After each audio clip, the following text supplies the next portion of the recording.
I welcome you all to this new module that is on egg. We are going to see the different aspects of egg. In this, we'll be having 3 or 4 lectures like. The first lectures will be on the exterior quality of the egg. Second will be on the interior quality of the eggs. Then we'll be going with the preservation of egg. Then the functional properties of the egg. So in today's lecture, I'll be talking about the internal quality of the egg, and I'll be talking about the basic structure of the egg and the formation of the egg. So I once again welcome you all to today's lecture. So what is quality? Quality denotes the grade of goodness. The quality denotes the grade of goodness or how good the product for a particular consumer. So that is called as the quality. So quality is viewed from several angles. For different consumers, the quality will be varying. For example, if you take the chemical composition. For example, if you take a nutritionist or scientist, for them, the chemical composition of that egg will be more important. And you see what is the fat percentage, protein percentage, or cholesterol content, such things will be seen by them. Coming to the hatchery persons, for him, hatchability will be the quality you will be looking for, how much egg is hatching. The third, the nutritive value. For the consumers, they will see for the nutritive value, what is the cholesterol content, or is this particular egg contain any additional nutritional factor that is called, as in the case of the designer egg, where it will be enriched with omega-3 fatty acids, antioxidants. Then for the consumers, the physical appearance will also, on seeing the physical appearance, so you say what is the quality of that egg like. You want the large egg, smooth surface, good texture. Then if you take the bakery person who is involved in making of cakes, he will look for the functional properties. That is functional property in particular about the foaming properties of the egg, because you know that if you want to make a soft cake, the egg should foam. So if you keep on beating the eggs, and the foams will be developed, and that beaten egg will be used in the preparation of the cakes. So more the foams it forms, the more softer the eggs will be. So the quality for different persons or the different consumers, it will be varying. That is about the quality. So before going into the exterior and internal quality of the eggs, we should understand the structure of the egg and how the egg is formed. So let's see the different components of the egg. So basically, egg has eggshell, then it has albumen, air sac, yolk. Okay.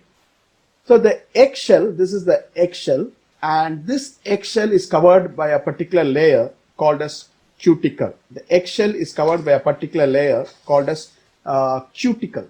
Okay. So what is the function of this cuticles? So before going into cuticle, understanding cuticle, let's understand the egg pores. Okay. The pores, you can see these are the egg pores, the small holes. This is an electron microscopic structure. We can see in this, we can see there are small pores is there. Okay. So if you take in an egg, the poultry egg, approximately 7,000 to 8,000 pores are there distributed along on the surface, or in the shell it is distributed. Okay. Out of these pores, on the broader end, around 10 to 20 pores are not covered by the cuticle. Rest of the pores are covered by the cuticle. So cuticle, what is the function of, or what is the basic function of cuticle if you take, it is that. So what is the function of cuticle? Cuticle covers the shell and pluck the pores. So it will be covering the shell and it will be plucking or covers the pores. Thus prevents the entrance of the microorganism. So from the environment, if the pores are not closed, what happens is the microorganism can enter very easily and they can spoil the eggs. Especially if you take the bird's droppings, it may contain the Salmonella, E. coli, such bacteria will be there.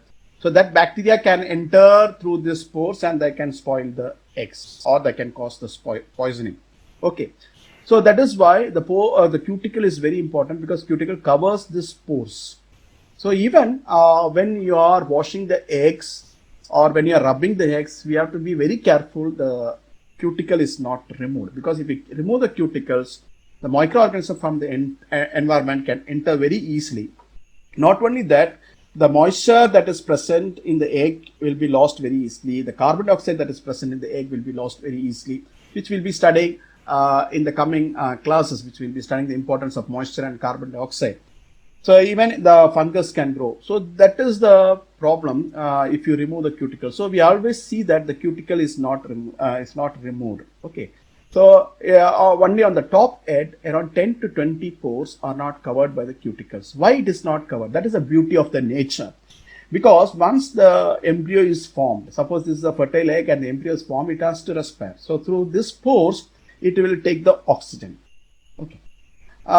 Then cuticle is mainly made up of the protein. It's contained around 85 to 87% is the protein that is present, and it is insoluble in water. So it has a water repellency properties and water resistance properties also. So it will not soluble in water, or it's insoluble in water. So it will not allow the water to come and stick to the egg. So that is the advantages of having the cuticle. So below the cuticle is the shell. The shell is made up of mainly the calcium. So 94 calcium, it is mainly made up from a compound called as calcium carbonate. So 94% is the calcium carbonate. The total shell egg if you take, or the total shell if you take, 98% is the calcium. Magnesium is around 0.9%, and it contains phosphorus around 0.9%. So and the compound that is present in the shell is a calcium carbonate, which is around 94%, and it is also contain magnesium carbonate, which is approximately 1%, and the calcium phosphates is also there, which is a current 1%. Okay, so this is how the shell is made, and this is the pores you can see, and you can see these pores are having the pore canals. Okay, this is the pore canals through which the oxygen can enter or the microorganisms can enter. So it will come to it is connected up to the outer shell membrane. So there's a two shell membrane, outer shell membrane and inner shell membrane. And if the cuticle is not covering these pores, what happens is the microorganisms can enter, the moisture can enter or moisture can go out. So this all will happen. Okay, so cuticle egg protecting properties. Okay, water repellency properties. Okay. Then we have the shell, below the shell membrane is the thin albumen. Okay, thin albumen is there. Then it is followed by the thick albumen. So the thin albumen and thick albumen. Why the albumen difference is because of the composition of the ovomucin. The thick albumen, the ovomucin is around 4 times more than the thin albumen. That is why we find there is a thick albumen and the thin albumen. Then we have the yolk. The yolk is separated from the albumen by a membrane called as Vitellian membrane. So this is the Vitellian membrane. And if you see the yolk is held in position in the center by the chalaza. Okay. The thick albumen is also called as chalaziferous layers. So we have the Vitellian membrane, chalaza, thick albumen, thin albumen, and germinal disc. So the zygotes or the embryos will be forming from the germinal disc. So germinal discs are present in both fertile and infertile eggs. So many people think only in the fertile eggs the germinal disc is present. It's not like that. Germinal disc is present both in the fertile as well as in the infertile eggs. So shell constitute around, of the total egg, it constitute around 12.3%. Albumin is 55.8% and the yolk is 31.9%. So this is the electron microscopic structure of the shell. You can see the pores, shell membrane is there, inner shell membrane and outer shell membrane. You can see the calcium deposits here, the mammary layer is there, where the crystallization takes place, and we have the spongy matrix also. The spongy matrix very compact and hard. They are called as a true shell. We will get it here. So this is a basic structure of the egg we can see. Now let's see the formation of egg. Okay. So this is called the oviduct. The whole structure from here to this vent region, it is called as the oviduct. So it has 4 parts or 5 parts we can say. The first part is the infundibulum or the funnel. Second is the magnum, isthmus, uterus, and the vagina. So the funnel or the infundibulum. So once the ova is released, the funnel or the infundibulum will capture that ova, or it receives the yolk. Okay. And magnum. So yolk will start migrating, and we have the magnum here. The magnum will be secrete the albumin. So this is the longest part of the oviduct, and it will be secrete what we call as the albumin. So approximately the egg will be here for almost 3 hours. Okay. Then we have the isthmus. Isthmus secrete the shell membrane. So after the yolk, isthmus will be secreting the shell membrane, and it will be also secreting the albumin. And we have the uterus. The uterus is secretes, or it's also called the shell glands. The shell is formed in the uterus. So here it will be approximately 20 hours. Okay, so secrete the thin white shell and the shell pigments. Okay, we get the shell pigments also, the color, the brown shelled or white shelled egg. It depends upon the shell pigments. We get the color here also for the eggs, and then the egg comes out through the vagina, which holds the vagina is the ones which holds the egg before laying.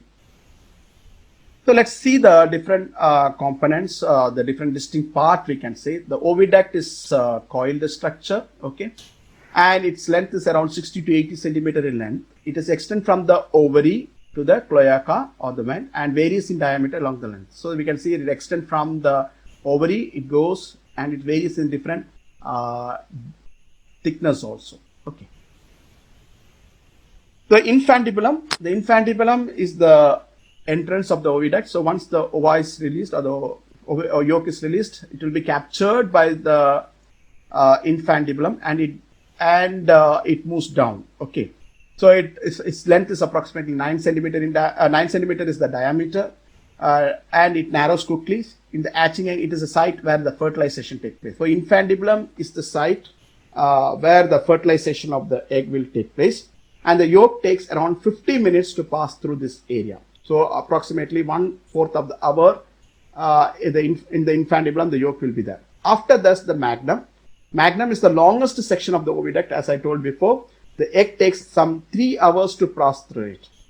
It is here that the albumin is added. So the thick albumin and thin albumin will also be added here. And the egg rotates. So when thick and thin albumin is added, the egg will rotate, so producing what we call as a chalaza. So we'll see the structure here. So egg will rotate and it produces a coil structure. Okay. So that is a chalaza, we can say. So the chalaza help to hold the yolk in position in the center. Okay. The albumins lay down in circle around the yolk. So around the albumin, the yolk, the albumin will be deposited. Okay, in a circular manner. Then we have the isthmus. So the addition of albumin is completed, and the shell membrane. Here the shell isthmus, the shell membrane will be formed in the isthmus, and the process take around 1 to 1.15 hours, we can say, in the isthmus. Then the shell glands. So here the shell is formed. Okay, the egg shell is formed in the shell glands. So it takes approximately, the egg is held for approximately 20 hours, and the shell will be formed, and we get what we call as the egg shell. And the color of the shell is because of the pigment, that is a porphyrin pigments is that.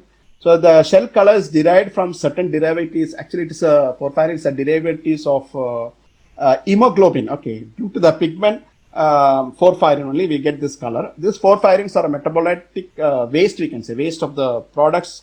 The shell color indicates if it is more brown in color, means it indicates the overflowing of the metabolic waste, we can say. Okay. Normally the shell color, there are two types of shell color, brown shelled and white shelled eggs. Then after the shell is formed, the egg is released through the cloaca or the vent, and the muscle in the uterus contract and invert. So till uterus, till the outlet of the uterus, it will be the broader end will, the narrow end will be on the front, But once it comes to the cloaca, it will be pushed out and it will be rotated, and the broader end will be coming out first. So once it's laying, if you observe it, the broad end will be coming out first, then the narrow end will be coming. So this is about the formation of the egg. So let's see the exterior quality. Exterior quality is determined by various factors. One is the shape and the size. So you know the shape of the normal egg is oval. So all the eggs is expected to have the oval shape. And abnormal eggs may be there, with the ridges will be there, rough areas will be there, spots will be there, body checks, etc., which we are going to discuss. So oversized egg is also not will break easily, because the calcium deposits, the calcium will be less in such type of eggs, and it is and break during the marketing or during the transit. It can break. Next is the color. Okay, already I told you it can be brown shelled egg or the white shelled egg. From the nutritive point of view, the color has no effect. Let it be a white color or a brown shelled eggs, the nutritive quality is not going to change. But generally, the people have that myth: the brown shelled egg is more nutritive, or sometimes the people sell the brown shelled egg as a pre-ranged eggs. They sell it, but there is no nutritionally, there is no difference, because it all depends upon the breed, or the breed we can say. For example, if you say the chicken, the poultry with red lobes and red colored feathers will lay brown egg shells, for example RIR. Then if you say bright white earlobes with white feathers, or the white plumes, we can say it lays the white colored egg. Example, you take the white leghorn. Okay, so color has no effect on the nutrition. So there is no logic in paying more price based on the color for the shell. Okay, then coming to the texture, the surface should be smooth, free from shell defect. The surface should be smooth. It should have a smooth texture. It should not be coarse. Cleanliness is another main important things. It should be free from the dirt or the feces, which we'll be discussing. Okay, it should be free from the dirt and feces and other extraneous material. The cleanliness is also very important when you go for the quality of the eggs. So soundness of the shell. What is sound shelled egg means? Where the shell is intact and strong. So such type of egg with good shell, intact shell, then we call it as a sound shelled eggs. So what are the problems we come with the shells? Cracks due to thin shells. Sometimes we get cracks. Cracks due to pressure. Due to the pressure, there may be cracks formation. Body checks, pimpled or toe holes, or sometimes we have the shell-less eggs. Shell-less eggs are formed. So sometimes we come across the soft-shelled eggs. Why the soft-shelled eggs are formed? One is, egg is prematurely laid. Normally, if you take any eggs to formation, for the formation of egg, it takes around 24 hours to 30 hours or 28 hours like. Okay, normally the time taken for formation of one egg. Sometimes what happens is the eggs are prematurely laid. That is, before that 24 hours or before that itself, the egg will be laid. So there is no sufficient time in the uterus for the formation of the shell. That is one reason you can come across. Another is calcium. Okay, the shell for the formation, as already I told, 98% of the shell is made up of calcium. If the diet is less in calcium, naturally the shell will be rubbery, or the calcium crystallization will not be taking place. So the shells will be rubbery, or it may be shell-less, or if there is any problem, and if there is improper absorption of the calcium, again it can lead to such problem. And vitamin D deficiency. So you know that vitamin D is also required for the calcium absorption. So if vitamin D deficiency is there, again we'll get a problem. So normally an average egg, if you take, it will contain around 2.3 grams of calcium is there. So out of the 100% calcium taken as a diet, only 50% approximately it will be absorbed. So if the feed is not containing sufficient calcium, then we'll get this problem. So you know that an egg in the life cycle, there is lay around per year, it will lay around 330 eggs like. Okay, so that sufficient calcium should be there in the diet. If the calcium is deficient or low in the diet, we can come across it. Another time, it is insufficient time in the uterus prevent the deposition of the shell. Okay, that's what I told you. Prematurely laid, or if it is in the uterus, there is no sufficient time, or when they coming to the uterus, once the egg is come to the uterus, if it is not held for proper hours, say approximately 20 hours, and because of the stress or when you chase the birds or such things, it may be laid instead of 20 hours before itself, it may be laid. In such cases also we can come across this soft-shelled egg. Stresses also can cause the prematurely laid eggs without proper shells. Again, in certain disease conditions, okay, especially in the Newcastle disease and infectious bronchitis, we can come across this soft-shelled eggs or the rubbery eggs like. Okay, in that case, disease condition means sometimes you can see, we can observe for any clinical symptoms. Next is in that cases, the number of days regularly you can see such types of egg is laid. Okay, in other cases it's not regular, but here you can see it's regularly laid.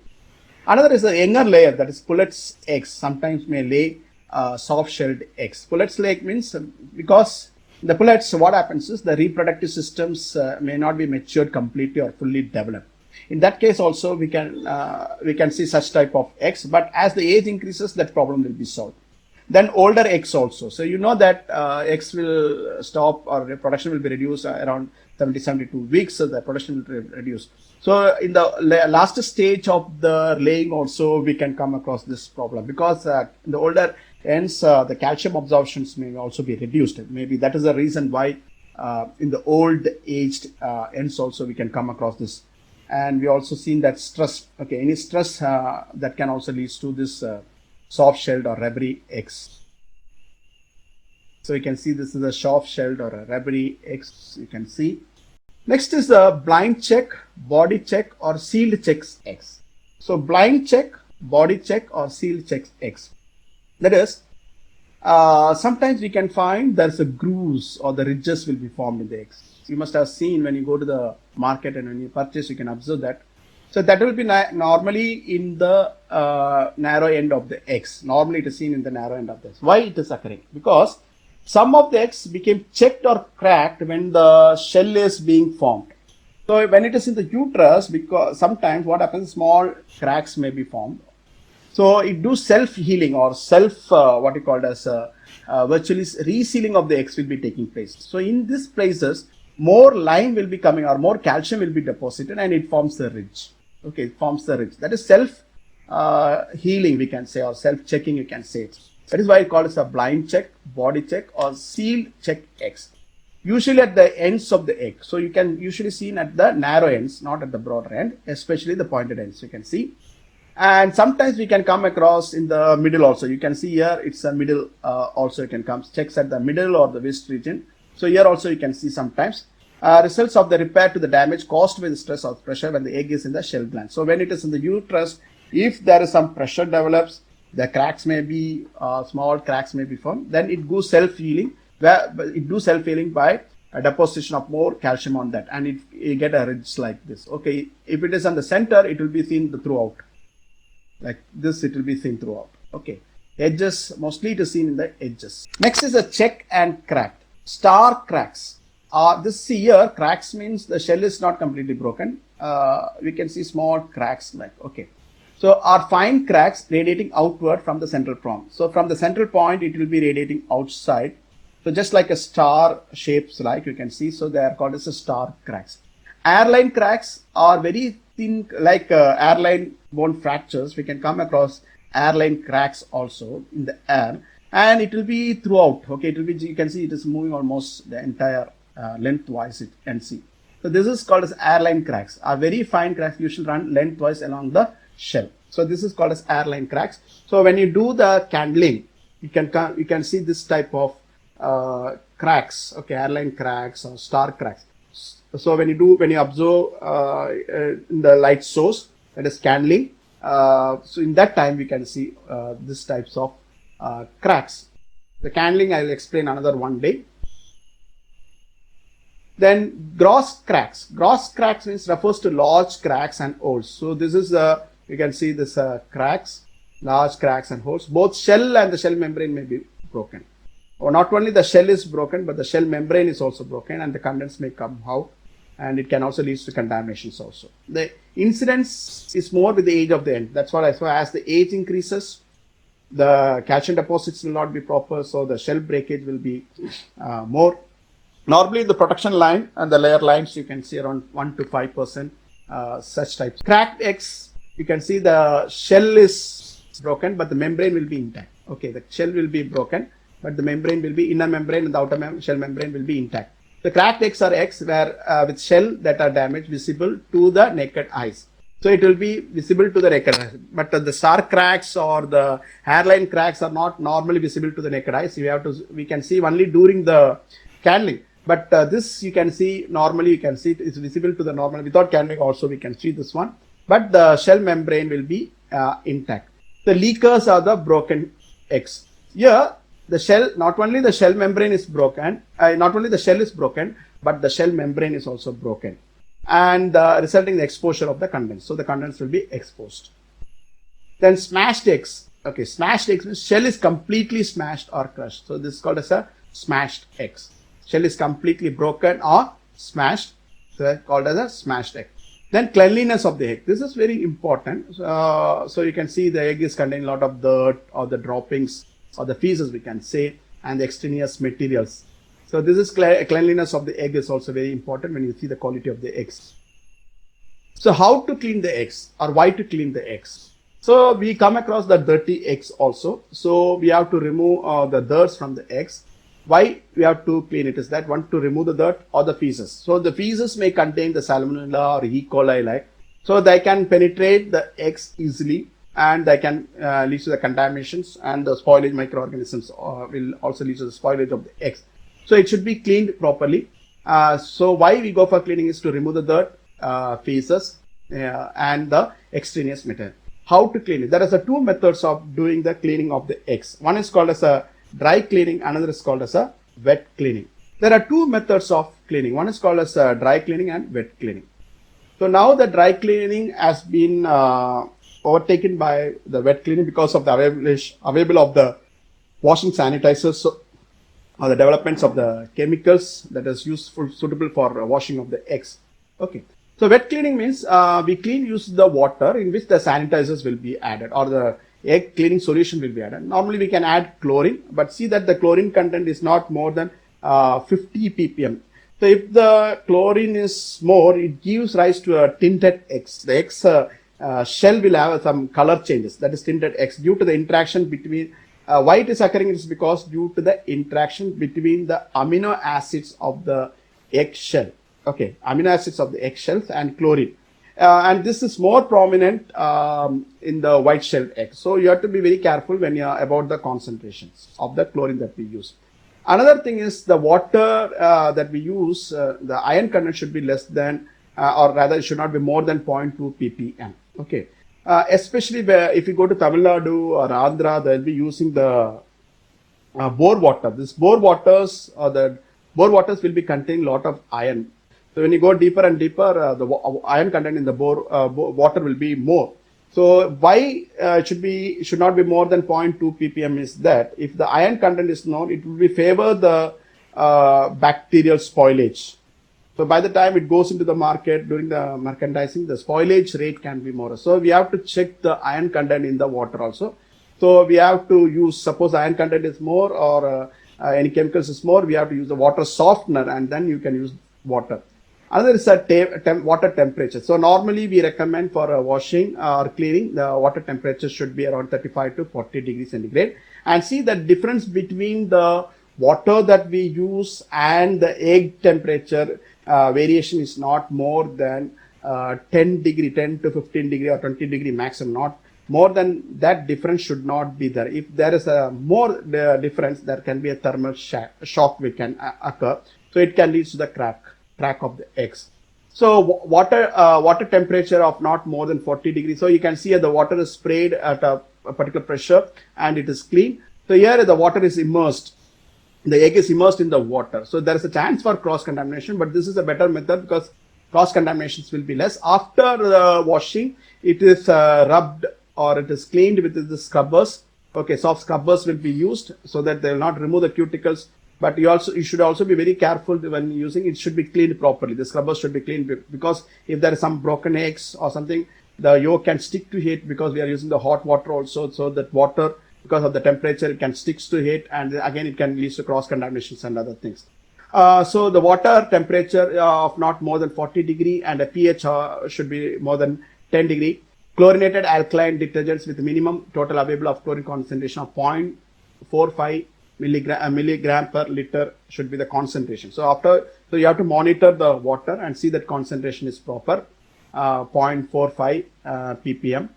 Then you can use sodium hypochlorite. 2% sodium hypochlorite solution can be used. You keep it immersed for 3 minutes in the egg. That will also help to sanitize the egg. After washing egg, it should be dried properly under the fan. So it should be dried properly, and washed eggs should be disposed of at the earliest. That is more important. Washed eggs should be disposed of at the earliest, because the spoilage rate can be more in the washed eggs.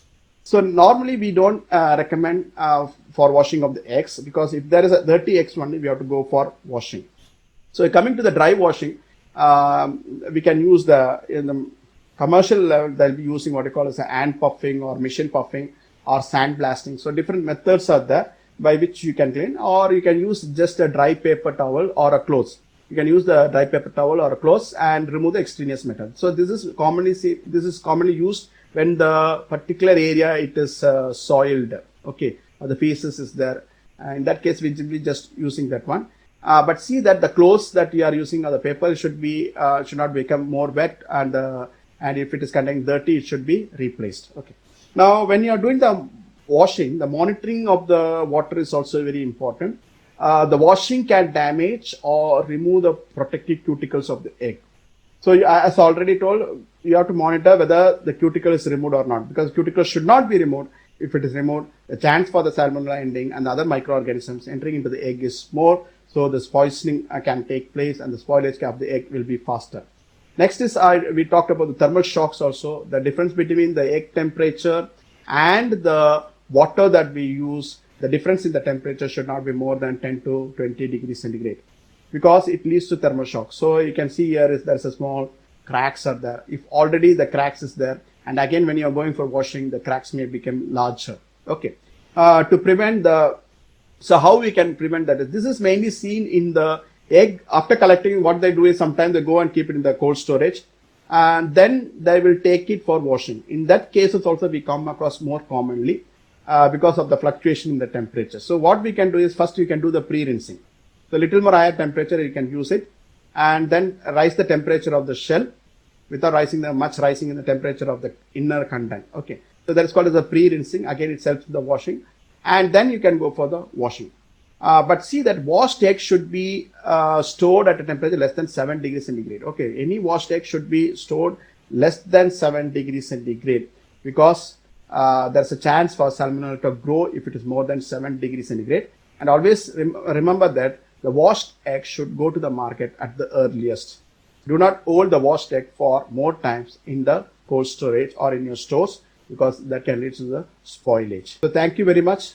So in the next class, we are going to see the interior quality of the egg, what are the changes is taking place in the egg, and we'll be discussing different questions also that is commonly asked by the consumers. Okay, thank you very much. Have a good day. God bless you all.